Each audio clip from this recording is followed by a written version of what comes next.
Mommy, don't go! The black billionaire heard the cry and ran toward the children. Mommy, don't go! The words cut through the howling wind like a knife. Small, fragile, desperate. A little boy's voice, too soft to travel far, but powerful enough to stop a grown man in his tracks. Nathaniel Carter stopped moving. He had just stepped out of his black SUV, boots sinking slightly into the wet gravel behind the old family barn. The Montana air was bitter, sharp with pine and the coming storm. Rain clattered against the tin roof of the shed nearby, and the wind tugged at the hem of his wool coat. But that voice, quiet, pleading, pierced deeper than the cold ever could. Nathaniel turned toward the sound, the old shed. Still standing after all these years, its hinges creaking, boards warped with time and weather. He moved toward it without thinking. Instinct. Memory, something old. He yanked the door open. The smell hit him first, mildew, damp straw, and something human. Inside, 3 figures. A woman collapsed against the back wall, her lips blue and her skin pale. A little girl curled up next to her, cheeks raw from wind. And a boy, maybe 3 years old, sitting cross-legged on the floor, eyes wide, unmoving. He didn't cry. Didn't speak again, just stared. Nathaniel dropped to his knees, shrugging off his coat and wrapping it around the woman. She was ice cold, still breathing, but just barely. The boy shifted slightly as Nathaniel reached for the girl. "It's okay," Nathaniel said softly. "I'm here to help your mom." No answer. The boy didn't flinch. But he didn't run either. "What's your name, kid?" Still nothing. But his eyes never looked away. Nathaniel gently picked up the girl, cradling her against his chest, then lifted the woman. Lighter than he expected. Exhausted. Soaked to the bone. Her hair clung to her face in tangled, icy strands. "You can come with me," he told the boy. "Or you can stay, but your mom and sister need help, right now." The boy stood slowly. His tiny hand reached out, not for Nathaniel, but to grip a corner of his mother's soaked jacket. And without a word, he followed. Maggie, the estate's longtime caretaker, stood on the porch with warm towels already in hand. She didn't ask anything, just moved, efficient. Focused, afraid. Nathaniel loaded them into the back seat. Turned the heat all the way up, checked the mirror. The boy was still staring at him. Not afraid, just watching, like he already knew what people were capable of, and was deciding whether Nathaniel was one of them. Inside the main house, everything moved fast. Maggie boiled water. Brielle was laid on the guest bed under thick quilts. The girl, Amara, was changed, warmed, fed. The boy stayed close, quiet, protective. It wasn't until later that night, as Nathaniel returned with dry clothes and a mug of warm milk, that the boy finally spoke. "Her name is Brielle. She's my mom." Nathaniel knelt beside him. "What's your name?" "Elijah," the boy said, barely louder than a breath. "But she calls me Eli." Nathaniel nodded. "You did good, Eli.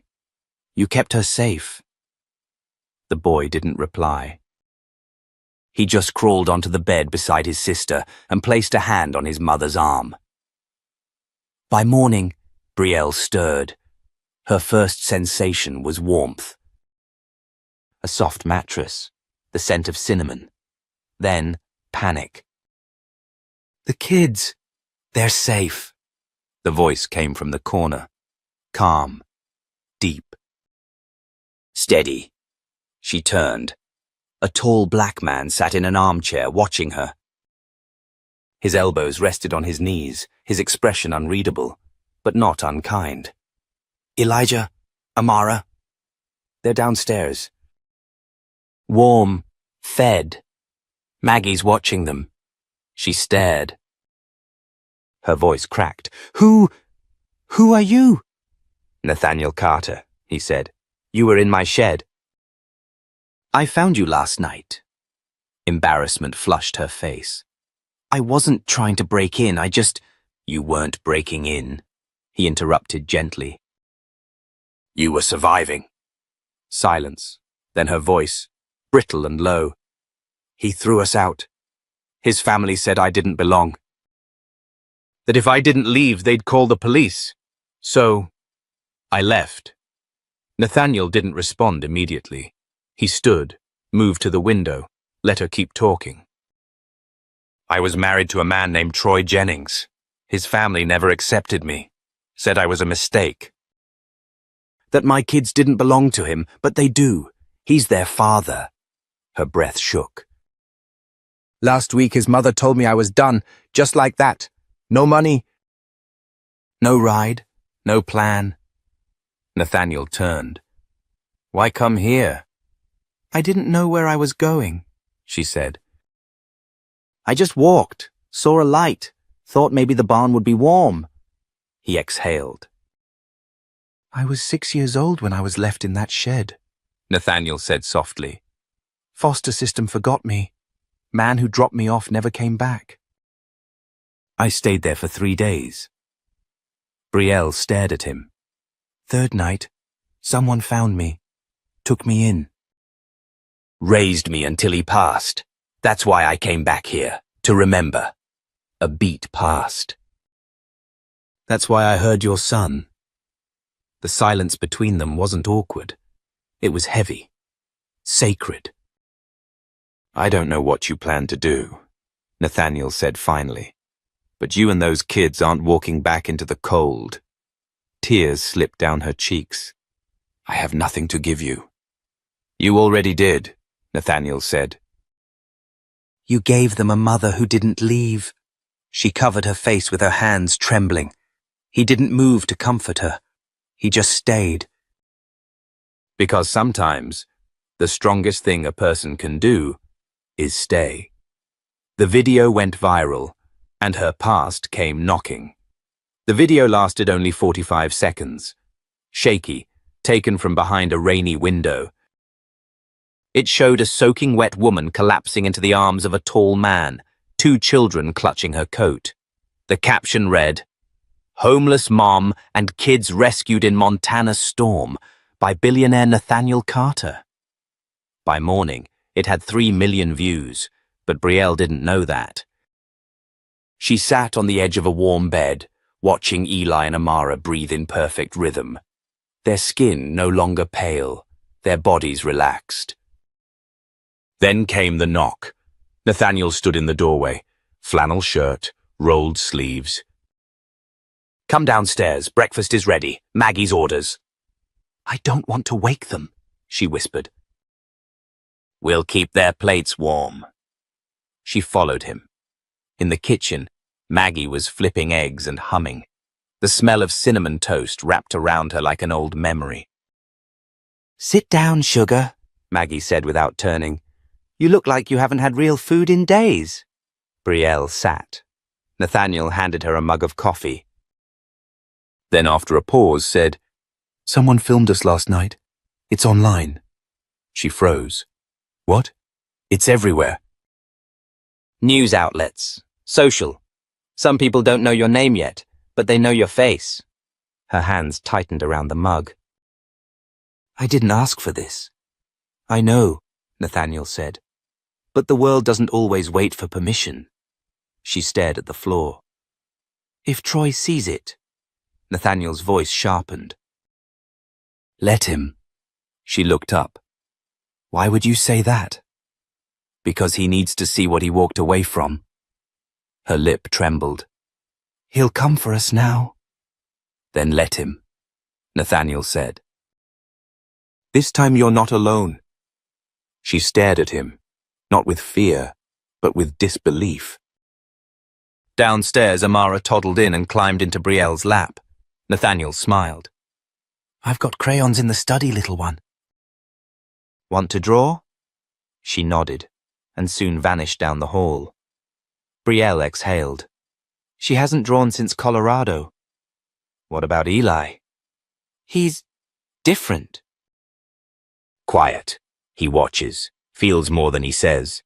A knock at the front door broke the moment. Nathaniel stiffened. He opened the door.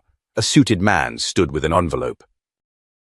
For Miss Brielle Matthews, from Troy Jennings' attorney. Nathaniel's jaw clenched. He took the envelope, shut the door, and handed it to her. Brielle opened it. Custody notice. Troy was suing for the children. Her breath left her. He wants them back. Nathaniel's voice turned cold. He wants control. Why now? She whispered. Because he saw you choose freedom, Nathaniel said, and men like him don't know how to handle that. She looked up, voice cracking. You don't even know me. He leaned in. I know what it's like to be abandoned, and I know what it means to survive. You're not alone anymore. She believed him. Not because of his words, but because of his eyes. Eyes that had once known the dark and refused to look away. The legal letter didn't just shake Brielle. It shattered whatever illusion of safety she had started to build. That night, after the children had fallen asleep in a room filled with soft yellow lamplight and freshly laundered sheets, Brielle sat alone by the fireplace, her hands gripping the edge of the envelope like it might still bite. The silence in the house was thick, but not oppressive. Outside, snow had begun to fall again, gentle, steady. She watched it melt against the window and wondered how long she had before Troy made his next move. Nathaniel walked in quietly, holding 2 mugs of tea. He set one down beside her and didn't speak. He never pushed, and somehow that made her want to talk more. I thought I had more time, she said finally. Nathaniel didn't pretend to have answers. Troy's not patient. He wants to scare you into running again. She looked over at him, eyes hollow. He's good at that.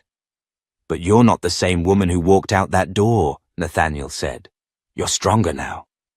Am I? Her laugh was quiet and dry. I still get scared every time I hear a car pull into the driveway. You've got every right to be scared, he said. But don't confuse fear with weakness. The first time I got locked in a foster home basement, I couldn't stop shaking. The second time, I kept the light bulb from the ceiling in my pocket, like I could hold on to something bright. It didn't make the dark less terrifying, but it reminded me I was still alive. Brielle stared at him. Why are you telling me that? Because you don't have to walk through this blind. I've been through hell in a different language, but I know the terrain. She swallowed hard. You think I can win? Nathaniel leaned forward, his eyes sharp and steady. I think Troy made a mistake when he underestimated you, and he's about to make a bigger one if he thinks money and power are all it takes to erase what he did. 2 days later, a black SUV pulled into the gravel driveway at Grayson Hill Farm. A tall woman in a navy pantsuit stepped out. She moved with crisp purpose, her heels clicking against the stone path. She knocked once, waited, then knocked again harder. Nathaniel opened the door. The woman flashed a badge. I'm Special Investigator Melina Grant, Child Protective Services. We received an anonymous call alleging child endangerment and unlawful detainment. Brielle appeared behind him, her face already drained of color. Nathaniel didn't flinch. You're not taking anyone out of this house unless you have a court order. I don't need a removal order for a field interview, Grant said. I can speak with the children. Now, Brielle stepped forward, trying to steady her breath. I haven't endangered my kids. They've never been safer. That's not my call to make, Grant replied. It's a preliminary check. If you're telling the truth, it'll be documented. Nathaniel met Brielle's eyes. A silent question passed between them. She nodded once. Amara was curled up in the sunroom, playing with crayons. Eli sat nearby, half watching his sister, half sketching a mountain range from memory. "Can I speak to you two for a moment?" Grant asked gently. Eli looked up first. His eyes narrowed. "Are you here to take us?" he asked flatly. Grant knelt down. "No, sweetheart." "I'm just here to make sure you're okay." Amara tugged on her sleeve. "My mommy tucks us in now, and Uncle Nathaniel makes soup that smells like cinnamon." Eli didn't smile. He just handed her a drawing. It showed a house with thick walls, 2 children in the middle, and a tall man standing between them and a dark figure at the gate. Beneath it, a single line written in blocky letters.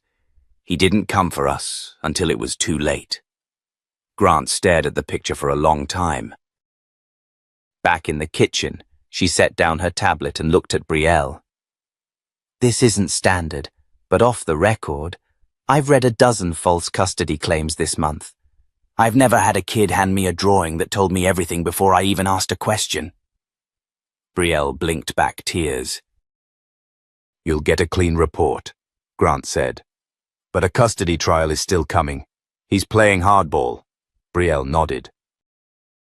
"Then I'll hit back harder." Grant gave a half smile. "Good. Just make sure your punches land legally." After she left, Nathaniel turned to Brielle. "Troy's not just trying to scare you. He's laying traps. You need more than defense. You need strategy." "I've never been strategic," she said quietly. "I've always just endured." "Then it's time to stop enduring." That night, Nathaniel called in a favor. A woman named Celine Rainey flew in from Chicago the next morning. Former federal litigator, known for shredding high-profile defense teams in half the time they took to prepare. She wore denim and a leather jacket instead of a suit and carried a battered briefcase that looked like it had been through a war. She sat at the kitchen table, reviewed the case file, glanced over Troy's attorney's strategy, and looked at Brielle with a half smirk. "He's arrogant. Rich, predictable. I've eaten men like him for breakfast." Brielle raised an eyebrow. "And you're sure you want to take this on?" Celine snapped the folder shut. "Your ex tried to erase you with ink. I'll write you back into every page. Let's make sure when we're done he can't even spell custody without tasting regret." But while Brielle was preparing to fight, Troy was preparing to bury her. He met with a man in the back of a cigar lounge, late 40s. Slimy smile, expensive cufflinks, the kind of man who knew how to make problems disappear for a fee. "She's got a billionaire behind her now," Troy said. "He's funding her legal team. I need something that cuts deeper." The man slid a folder across the table.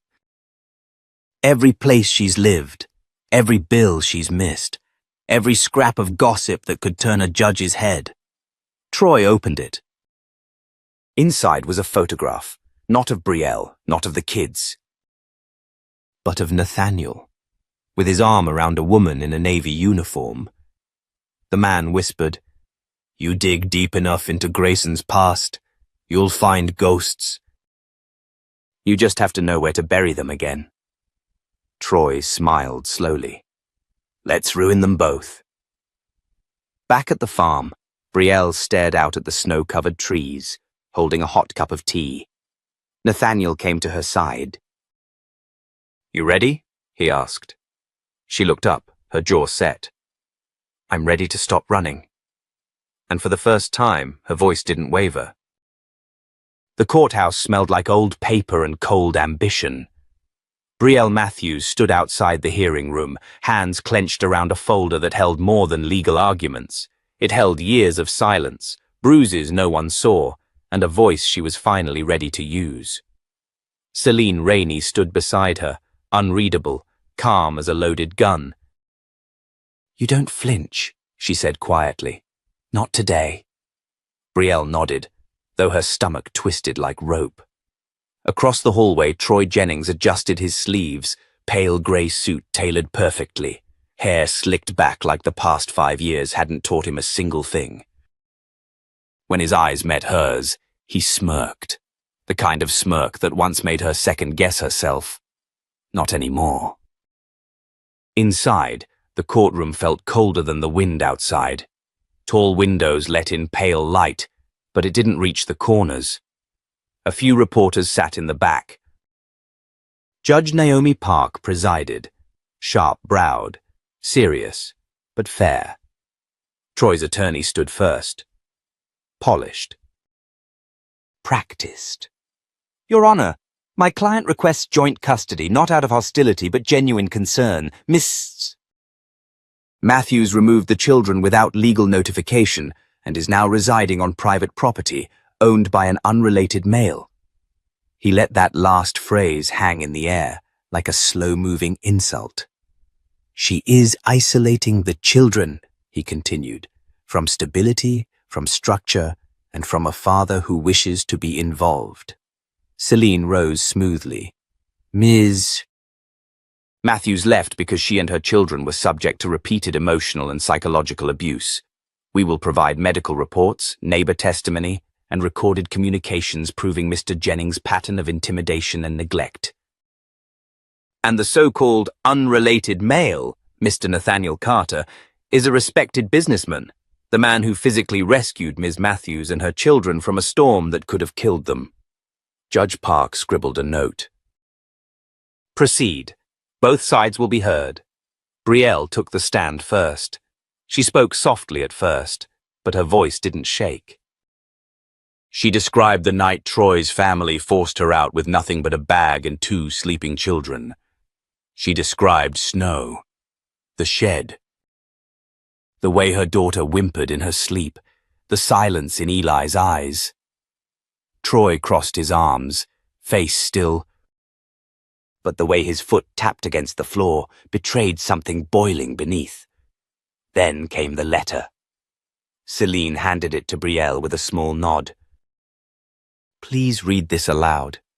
It was written in blocky pencil strokes, Eli's handwriting. When I get big, I'll be strong like Mommy, because when I cried in the cold, she didn't leave. And when I couldn't talk, she didn't make me. She just held me. Brielle's voice cracked. She just held me until I knew I wasn't alone. There was a pause. Someone in the back sniffled. Another leaned forward slightly. Troy's attorney quickly stood. Your Honor, we move to exclude emotional testimony not directly relevant to legal custody fitness. Judge Park didn't even glance up. Motion denied. Then came the turn. Nathaniel Carter took the stand. Troy's lawyer objected. Irrelevant, inflammatory. But the judge allowed it. Nathaniel's voice was calm but steady. I was the one who found them. In a shed. In a storm. Unconscious, hypothermic. No one should survive what that woman survived.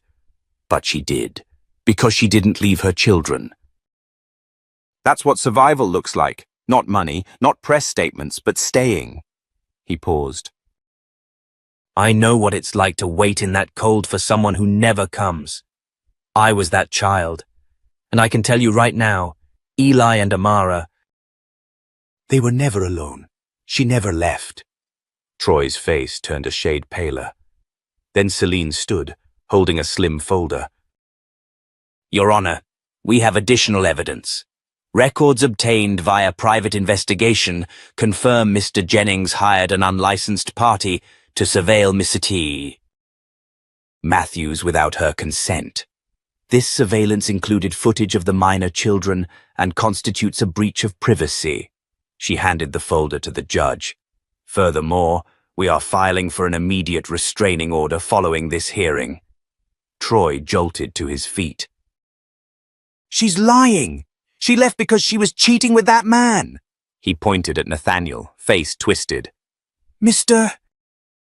Jennings, Judge Park said firmly. Sit down. Troy didn't. Not right away. He stepped forward like he might throw more words into the fire. A bailiff stepped into his path. He backed down. And that was it, the turning point. Judge Park looked down at her bench, then slowly at Brielle, then at Troy. Custody is not ownership. It is not leverage. It is not an ego war. It is a responsibility. Her voice didn't rise, but it didn't have to. Mr. Jennings has demonstrated recklessness, intimidation, and disregard for the emotional safety of these children. Full physical and legal custody is hereby granted to Ms. Brielle Matthews. All visitation rights are suspended pending psychological evaluation and further court review. She signed. The gavel stayed still, but the silence that followed felt like thunder. Brielle sat motionless. Celine touched her shoulder gently. No celebration, just quiet victory. Outside, snow began to fall again, softly this time. In the parking lot, Eli tugged at Brielle's sleeve. "Are we going home now?" he whispered. She smiled, tears welling. "Yes, baby, we're going home." The warmth of the courthouse victory hadn't fully sunk in when the first warning arrived. It came in the form of a text message, unsigned and unnumbered. "You think it's over. It's not." Brielle stared at it in the kitchen of the Grayson farmhouse, one hand still wrapped around a coffee mug, the other trembling just slightly. The smell of pancakes filled the room. Amara and Eli were laughing in the next room over, building a cardboard castle out of shipping boxes Nathaniel had saved from deliveries. She didn't show the message to Nathaniel. Not yet. Not because she didn't trust him, but because some things needed to settle in her chest before they reached the air. By late afternoon, the sky had turned the color of old bruises, blue-gray and heavy. Maggie paused in the doorway, dish towel in one hand, watching Brielle fix the bookshelf near the fireplace. "Heard from the lawyer?" she asked softly. Brielle shook her head. "Not since the ruling." Maggie's gaze lingered. "People like Troy don't let go because it's fair. They let go when it's no longer useful. Or when someone else reminds them they're not untouchable," Brielle said without looking up. That evening, Nathaniel returned from a run into town. His mood was light, arms full of groceries, Amara clinging to his leg the moment he walked in. But Brielle noticed the shift. His smile was a half-second too late. His eyes flicked once, just once, toward the window behind her. "What happened?" she asked when the kids had gone upstairs. He opened his wallet and slid out a photo. It was a printed still from a traffic camera, a black sedan, license plate partially obscured, parked across from the clinic downtown. A man inside with a long-lens camera. "Troy," she guessed. Nathaniel nodded. Or someone paid by him. What was he watching? Nathaniel didn't answer. He didn't have to. Later that night, while the house creaked and settled around them, Brielle sat at the kitchen table, staring at the stack of papers Celine had left behind. Custody was secure, for now. But threats didn't always follow court orders.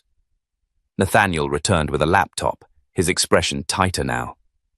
"I pulled up Troy's shell companies.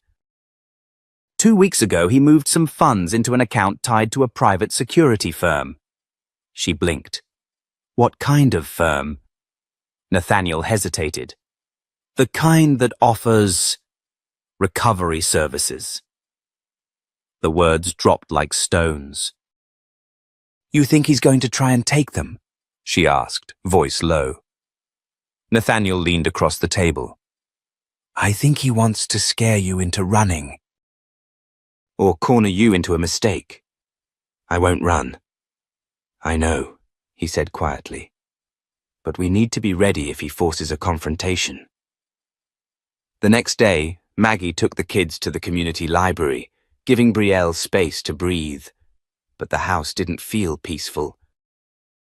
It felt watched. She went through every door, checked every window. At the back of the property, near the barn, she spotted something strange, tracks in the snow. Deep and recent, not hers, not Maggie's. When Nathaniel returned that evening, she showed him. He followed the tracks silently, crouched near the edge of the tree line, and picked something up. A cigarette butt. Still warm. "He's not waiting," Nathaniel said. "He's already circling." That night, Brielle slept with a baseball bat by the bed. It was Nathaniel who broke the silence first. "You don't have to carry this alone, you know." "I'm not," she replied, glancing at the door where Eli and Amara were fast asleep. "I mean the fear. The weight. The instinct to always be ready for something awful." Brielle's voice cracked. "But awful keeps happening." "I know," he said. "But maybe, just maybe, this time you don't have to fight it on your own." She turned to him then. In his eyes, she saw the boy he once was, and the man who stood by her now. No savior, no superhero, just someone who stayed when others left. The moment was shattered by a noise, a loud knock, 3 heavy bangs on the front door. They froze. Nathaniel moved first, stepping toward the hall, motioning for Brielle to stay back. He peeked through the curtain and cursed under his breath. "It's him!" Brielle's heart kicked into her throat. Troy Jennings stood on the porch in the dark, hair soaked from the cold drizzle outside, wearing a smirk and holding a court document in one hand. Nathaniel opened the door only an inch. "You're trespassing. I'm delivering a formal notice," Troy said calmly, waving the paper. "Filed a motion to appeal custody. You'll be served in the morning, but I figured, why wait?" Nathaniel didn't move. "Leave." But Troy stepped closer. "You really think you're going to replace me, man? You think a couple of warm dinners and bedtime stories makes you their father?" From behind Nathaniel, Brielle's voice rang out, sharp and clear. "No. What makes him their father is the fact that he never once made them feel afraid." Troy's jaw tightened. "You'll regret this, Brielle." "Courts change their minds, people flip. All it takes is one mistake." Nathaniel opened the door a fraction more. "Then I suggest you go back to your lawyer and pray we don't show them this footage." He pointed to the camera above the porch light. Troy's expression cracked. "You've been recording?" "Since the custody hearing," Nathaniel said. "Smile for the judge." Troy dropped the smirk. He stepped back, rain drenching his shoulders, and tossed the document onto the steps. Then he turned and walked away. Brielle didn't move for a long time, not until the sound of tires on gravel faded completely. She looked at Nathaniel. "What do we do now?" He reached for her hand. "We don't blink. We protect them. We protect each other, and when the next move comes, we hit back harder." And in that silence, Brielle knew. This wasn't the end of a fight. This was the beginning of one she would no longer fight alone. The court motion Troy dropped on the porch didn't hit like a threat. It hit like a countdown, a timer ticking beneath their feet, hidden by normalcy. The next morning, Brielle woke early, earlier than usual, and lay in bed listening to the hum of the heater, the creak of the wooden walls, the steady breath of her children in the next room. Everything was still, but her mind was sprinting. The appeal hearing was scheduled in just under 3 weeks. But that was only part of the equation. Nathaniel knew it. She knew it. Troy wouldn't wait for court to strike. He'd do what men like him always did. Try to control the narrative before it reached a room he couldn't dominate. And right now, that narrative was fragile. Brielle had custody, but Troy had money, influence, and the instinct to twist anything into leverage. By noon, the local news ran a story. Headline: Philanthropist's family battle. Custody dispute raises questions about child welfare. The photo they used wasn't recent. It was one of Brielle from 2 years ago, eyes swollen, hair disheveled, leaving a hospital with Eli wrapped in her arms. There was no mention of the bruised rib, the police report quietly buried, or the fact that Darlene had signed her out without consent. Nathaniel slammed the laptop shut when he saw it. "They're painting you unstable," he said, jaw clenched. "It's starting." Later that afternoon, Brielle received a call from her old job at the local arts center. Her former supervisor sounded apologetic. Polite, cold. "We've received some concerns from a donor. Just wondering if you'd be open to clarifying some details about your situation." "What details?"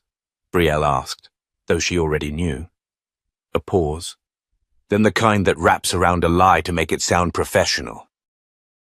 "Just questions about the living environment, your recent transition." "You mean leaving a man who endangered my children?" "I'm not saying that," the voice replied quickly. "We just need to be careful." "There's media interest." Brielle hung up before she could say something she'd regret, or maybe something she wouldn't. That night, Nathaniel found her sitting on the porch steps, arms wrapped around herself, eyes glazed. "I know what this looks like," she said. "What they're doing." "They want you to flinch," he replied. "They want to remind you how fast they can turn everything you've built into sand. But this time, I'm not standing on it alone." Nathaniel didn't respond. He just sat beside her, watching the wind move through the trees like it was trying to whisper something old. The next morning, Brielle made a call of her own. "Celine," she said when the attorney answered. "I want to file a counterclaim, not just custody. I want full termination of his parental rights." "That's a bold move," Celine said.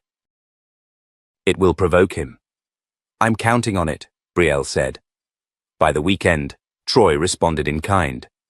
An emergency petition for psychological evaluation. Filed in another county, claimed Brielle exhibited paranoia and unstable behavior, citing vague emails and heavily edited clips of phone calls taken out of context. But there was one mistake. The petition listed a date Brielle had been in another city entirely, speaking at a local women's shelter. Maggie had driven her. There were photos. Witnesses, video. It was a small crack. But it was all they needed. Nathaniel reached out to a friend from law school, a digital forensic expert. Within 48 hours, they traced the video clip to a tampered recording sent from an IP address inside Darlene Jennings' gated community, not a lawyer's office. Celine filed an emergency motion to strike the petition. The judge didn't just agree. She opened a formal review into Troy's use of falsified evidence. For the first time, the tide shifted. And Troy panicked. Late one night, while Brielle was settling Amara into bed and Eli lay curled on the couch reading, Nathaniel got a call. He stepped outside to take it. When he came back, his face was pale. That was Andre Bell, a contact I used to work with. He says Troy's desperate, called in favors from people who don't ask questions, people who owe him. Brielle's stomach sank. What kind of favors? Surveillance teams, under-the-table custody retrieval, illegal but hard to trace. Like a kidnapping, she whispered. Nathaniel nodded. They sat in silence for a moment, the truth thudding in their chests like a second heartbeat. I'll fix the security system tonight, Nathaniel said. Double the cameras, motion sensors on the back gate. And what about when we're not home? She asked. We don't leave them out of sight. Not for 1 second. But the real shift came 3 days later. A woman showed up on the property. Not the type you expect in a rural town like New Crestwood. She wore a crisp black blazer, boots without a speck of dirt, and mirrored sunglasses that gave away nothing. She said her name was Renee Mathers, private investigator, hired by Troy. But she didn't come with threats. She came with something else. Look, I've worked for men like him, she said, hands open. I've seen what they do when the courts don't rule their way, what they tell themselves to sleep at night. But this one, he's on the edge. He's going to do something that'll hurt everyone. Then walk away, Brielle said. I already did, Renee replied. But I'm not leaving empty-handed. What do you want? Nathaniel asked. A chance to even the scale. You want his pressure points. I've got them. Bank accounts, old settlements. Quiet payouts, including one to a former girlfriend in Houston. I'll give it to you. Pro bono. Why? Brielle asked, her voice low, cautious. Renee hesitated. Because the look in your kid's eyes when I watched that hearing footage. That kind of fear? I've seen it before. In the mirror. She left a flash drive. No names, no trail, just truth. That night, Brielle opened the files and saw everything. Wire transfers to women. Non-disclosure agreements. Payment trails to silence. One of the women, Tiffany Blake, was still reachable. Living in Seattle. Celine called her the next day, and Tiffany, bless her brave soul, agreed to testify. The narrative was crumbling. Troy's empire of appearances began to rot from the inside, but he wasn't finished. That night, while Maggie slept upstairs and the kids were finally at peace, someone threw a brick through the front window, wrapped in duct tape. Inside, a note. You think you've won? Watch what happens next. Nathaniel stood at the doorway, holding the brick, his eyes dark. Brielle picked up the note with steady fingers. No more hiding, she said. We go on the offensive, Nathaniel replied. And this time, we bring the whole house down. The storm wasn't coming anymore. It was here, and they weren't afraid. The morning after the brick, everything felt off. The air was heavy. Maggie made stronger coffee. Nathaniel checked every window latch twice. Brielle didn't say much. She just packed the kids' bags with their favorite things. Not because she planned to run, but because she knew, instinctively, that they had to be ready for anything. The local police had been polite, even sympathetic. But when asked about patrols or protection, the answer came back in polite legalese. No clear evidence, no threat on record, nothing actionable. Brielle laughed bitterly when she heard it. So what? We wait until they come through the door? Nathaniel didn't answer. He just loaded a shotgun and placed it behind the pantry door. But fate had other plans. Later that day, a letter arrived. Not from Troy. From the courthouse. The judge had accepted the motion to admit new evidence. Tiffany Blake's testimony was officially on record. And more than that, Judge Whitley was reopening the original 2019 case involving Brielle's hospital visit, the one quietly dismissed. This isn't just about custody anymore, Celine said over the phone. If this goes to full review and they prove witness tampering, Troy could face criminal charges. A beat. You should prepare for him to lose control. And that's exactly what happened. 2 days later, Troy Jennings showed up at the farm. No SUV, no lawyers, just him. In the flesh. Wearing a charcoal suit, hair slicked back like it was still 5 years ago, and he hadn't already been stripped of his mask. Maggie spotted him first from the kitchen window. Brielle, she said sharply. Don't panic, but he's here. Nathaniel was already moving. Calm, measured steps toward the porch, but Brielle stopped him. No, she said. This is mine. She stepped outside, arms folded, eyes clear. Troy stood on the gravel, holding a single sheet of paper in his hand. You're going to regret this, he said. I'm giving you one chance. To do what? Brielle asked. Pretend your name still means something? He held up the paper. Settlement offer, walk away. You keep the kids.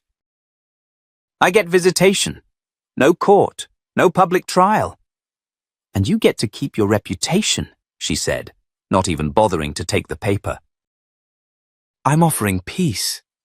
You don't know what peace is, she replied, stepping closer. You only understand silence, the kind you buy or bully your way into. I made mistakes, he said, voice rising. But this? You're weaponizing our history. You're turning me into a monster. Brielle's voice didn't waver. You're doing that all by yourself. At that moment, Eli appeared in the doorway, quiet, watchful. Like always. Troy turned to him. Eli. Son. But the boy didn't move, didn't blink, didn't respond. And that was worse than anything else. Troy's jaw tightened. I'll bury this place, he hissed, voice low enough for only Brielle to hear. You think one judge matters? I have people, I always have people. Brielle leaned in, her tone like a blade. Then I hope they're ready to go down with you. Nathaniel stepped out now, slowly, standing between Brielle and the driveway. Troy stared at him. You think you're the hero here? You think she picked you? Nathaniel didn't flinch. I think she picked herself, and that's why you lost. Troy didn't say another word. He turned, got in his car, and peeled away, spraying gravel behind him like it meant something. That night, Celine sent a message. We're on the docket for emergency review. Monday morning. Judge Whitley herself. Brielle sat at the kitchen table long after the kids went to bed. Nathaniel joined her, setting 2 mugs between them. You know it's going to get uglier before it gets better, he said. Brielle nodded. I'm not afraid of ugly. I lived with it for years. She looked up at him. But I am tired. Then lean, he said gently. You don't have to carry all of this alone. But she shook her head. No. Not yet. I need to walk into that courtroom and look every person who ever doubted me in the eye. And not blink. He reached across the table and took her hand. You won't have to blink. Because we'll be right there. She smiled, but not softly, not weakly. It was the smile of someone who had already survived the storm and now stood ready to become the storm. Monday came fast. The courthouse steps were crowded. Press, protesters, supporters holding signs that read, Believe Mothers and Justice for Brielle. Inside, the energy was electric. Judge Whitley entered the chamber with the quiet presence of someone used to taming chaos. She didn't waste time. We are convened today to examine evidence brought forth by the petitioner, Brielle Matthews, regarding prior domestic abuse, forgery, and obstruction of justice in the matter of Jennings Fifth. Matthews. Troy sat at the defendant's table, jaw clenched, suit perfect. But the cracks were showing. Celine stood first. Your Honor, we submit into record the original hospital report from April 2019, alongside 3 sworn statements, from the attending nurse, from Ms. Tiffany Blake regarding prior behavior from Mr. Jennings, and from the forensics expert confirming forgery of medical consent documents. Judge Whitley scanned the files. Then turned to Troy. Mr. Jennings, do you wish to respond? Troy stood slowly. His voice was calm, practiced. These allegations are part of a coordinated effort to discredit me. I maintain that Ms. Matthews left voluntarily, that the injuries were incidental, and that the consent was given at the time. Do you deny contacting Ms. Blake after she agreed to testify? Troy blinked.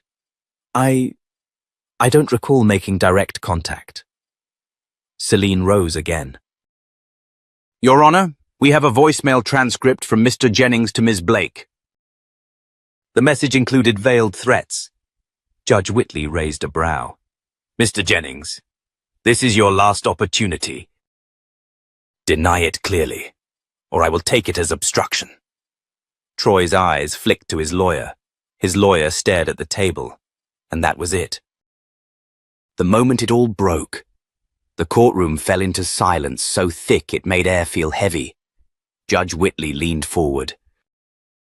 Mr. Jennings, based on the evidence submitted, I am ruling an immediate suspension of all parental rights. Your visitation privileges are terminated indefinitely. Furthermore, this court is forwarding the case to the District Attorney's Office for investigation into witness intimidation, document forgery, and perjury. Troy's face went white. Darlene, sitting behind him, reached out, but he didn't take her hand. He just sat there. Silent, defeated, forgotten. Brielle didn't cheer. She didn't smile. She just exhaled. Long, slow, and free. Later, on the steps of the courthouse, a reporter asked her how it felt. She looked toward the sunlight and answered, "It feels like the beginning." Because justice isn't the end. It's the door you open so others can walk through too. And behind her, Nathaniel, Eli, and Amara stood in the light, unshaken, whole. The days after the hearing passed in a strange golden hush. It wasn't quiet exactly, not with Amara racing through the fields chasing Eli, or Maggie humming gospel songs while stirring collard greens, or Nathaniel fixing the screen door for the third time because Eli kept slamming it open in excitement. But it was the kind of hush that comes after a storm, when the house still smells like rain, and you're not sure whether to laugh or cry, so you do both. Brielle sat on the back porch watching the kids draw chalk suns and crooked hearts on the concrete. Her court-issued custody certificate lay folded in her lap. Not because she needed to see it again, but because touching it still reminded her it was real. She hadn't spoken to Troy since the ruling. No calls, no messages. His legal team had gone silent. Rumors swirled about indictments and federal interest in his financial records. But for Brielle, the most satisfying justice wasn't the prison he might face, it was the silence. The kind where his voice no longer owned space in her head. Nathaniel came up behind her, a glass of iced tea in each hand. "You haven't stopped moving since Monday," he said. "I don't know how to be still," she admitted, laughing softly. "I've been in survival mode so long, I don't know what comes next." He sat beside her, nudging her shoulder. "Then maybe don't think about next just yet. Just be here." She looked at him, at the man who had once opened a shed door and changed everything. "Why did you come out there that night?" "Really?" Nathaniel stared across the fields. "Because when I was 6, I cried in that same darkness, and no one came. And when I heard that voice, Eli's voice, I couldn't let it happen again. I didn't know who he was. I just knew. The cry was the same." They sat in silence for a moment. Then Brielle asked quietly, "And what do you hear now?" He turned to her, eyes steady. "A home." She blinked, and a tear slipped down her cheek, not from pain, but from recognition. Later that afternoon, Maggie brought out a surprise. A wooden plaque, hand-carved by Nathaniel and Eli, painted by Amara. It read, "No one gets left behind." They mounted it beside the shed. That night, the family gathered around a bonfire in the yard. Neighbors brought folding chairs, peach cobbler, and stories. Some had seen the news coverage. Others had followed the case from the beginning. A few just came because they'd heard the farm had found its light again. A young mother approached Brielle quietly as the fire cracked. "My sister is going through something similar," she said. "I didn't think people like us ever got justice. But your story gave her hope." Brielle smiled softly. "Tell her she doesn't have to win in one day. Just survive one more. That's how I started." Before the woman walked away, she asked, "So what now?" "What will you do next?" Brielle looked at Nathaniel, then at the kids curled under blankets near the fire. "I'll build something they can stand on," she said. "Something no one can take from them." The next morning, they painted the shed. Bright yellow, soft teal, a little messy, but beautiful. Brielle stood with a brush in her hand and looked up at the fresh wood. She didn't see the place where she almost collapsed anymore. She saw a beginning, a doorway. When Eli finished painting a crooked sun beside the door, he looked at her and whispered, "This is where the magic started, right?" She nodded. "Right here." That week, Brielle got an invitation to speak at a local women's shelter, then a community college, then a podcast. Her inbox flooded with messages from mothers, daughters, even fathers, people who saw themselves in her story, who had whispered, "Mommy, don't go," in one way or another. She didn't become famous. She became something better, seen. Months passed. One summer afternoon, Amara stood on a small wooden stage in the town library, holding a drawing of her family. 4 figures, one taller, one with curly hair, 2 little ones. Underneath, the words, "We don't run anymore." The audience clapped. Brielle, from the back row, clutched Nathaniel's hand. "You're crying," he teased gently. "I'm alive," she replied. And that was the truth of it. Not that justice had erased the scars, but that it gave her space to breathe again. That her children would never again feel the cold floor of a storage shed while the world turned away.